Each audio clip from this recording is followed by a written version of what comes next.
This is my 2008 Samsung window air conditioner. Here's the remote for it.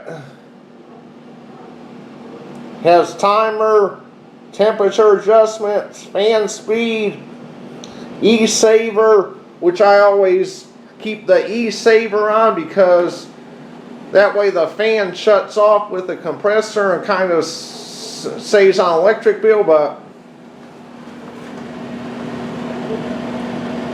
has the same features on the main air conditioner screen as well.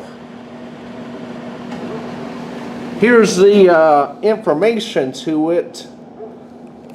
I don't know how well you can make that out, but R22 refrigerant. R22 systems have been discontinued for a while now.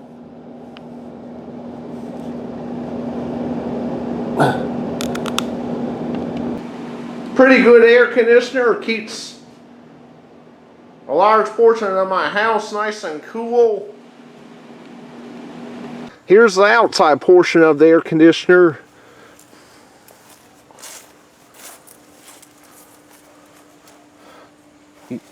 There's the Samsung logo. It's pretty much faded by now, but anyway, this is the outside portion of the air conditioner.